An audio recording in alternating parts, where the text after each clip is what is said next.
It's been 40 years, 40 plus years since I started DJing. So my name's George. I've seen it all, I've done it all. I've opened for dozens, if not dozens and dozens of artists, from Pitbull to Little John, Black Eyed Peas, Rihanna. I toured the world with Sean Paul and did maybe like 40 different arenas and shows.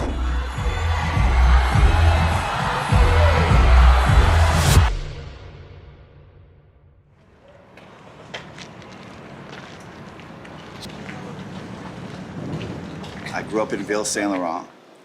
I grew up with the Jamaicans back in Ville Saint Laurent. It was very multicultural. So we had Jamaicans, Haitians, we had a lot of Asians, Indian. When I first started spinning, it was before the 90s, it was the 80s. The club that did it for me, it was called the Montreal Coliseum. Now it's called Unity. When we took this club in the village and we opened this straight club for like Greeks, Italians, Eastern Europeans, it was all dance music in the 90s. It was Euro, it was dance. They would play a lot of cheesier kind of dance music. It was a time where there wasn't too much hip hop, there wasn't too much house. It was very pop and rock and dance. House music was a new kind of music and it was just starting to become popular. This were like early 90s to the mid 90s. Like you couldn't hear it if you went to a top 40 club, you know, a dance club, Crescent Street, Saint Laurent, whatever.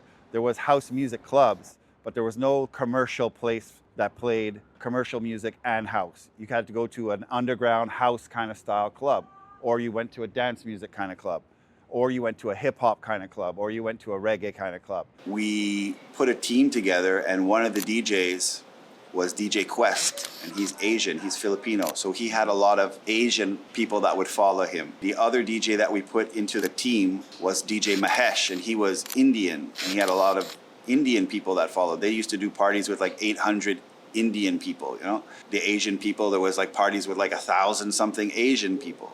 And then we had like maybe 800 black and white people. We had the idea to like, hey, let's do a party and we'll put everybody together. And it turned out that it was such a great formula because you would come into the party and it wasn't like all Asian or all white or all black or all, it was just everybody, you know, it was just like the perfect mix of people and everybody had fun, you know, they were like, wow, this is amazing, you know, like this is so cool. And it just grew from there. It became like what you would call legendary now. Those are classic legendary parties, you know.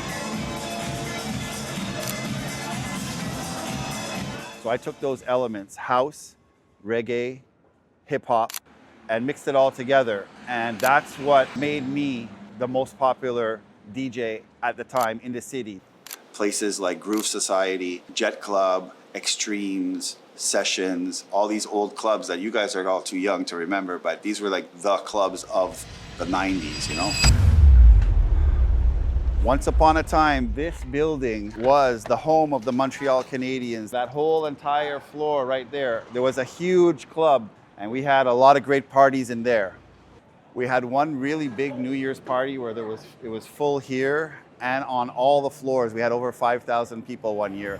Something else that you guys don't understand is because you're young, you know, it's not your fault. It's just back then there was no phones, right? If you liked hip hop or if you liked reggae or house or whatever, you couldn't just go and listen to it whenever you want. You had to go to that club on that day if you wanted to hear that music that you like. It didn't matter if you had to go to school the next morning. It didn't matter if you had to go to work the next morning. It could be a Wednesday, it could be a Monday, Sunday. Like I had to be there. To meet somebody, you had to go to a club. If you wanted to hear certain music, you had to go to the club.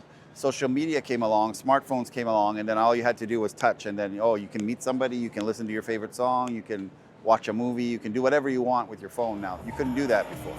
The 90s was really the golden era of partying and clubbing and dancing and music. It was like the ultimate, like we've arrived. This is the best that it's gonna be. Now more than ever, there's a lot of separation. You know, you have your bougie crowd over there, hip hop crowd there, house music crowd over here, techno crowd over there. What would I say to the new generation of DJs? I would say, be patient, keep pursuing your dreams. Don't underestimate where this could take you. don't do drugs.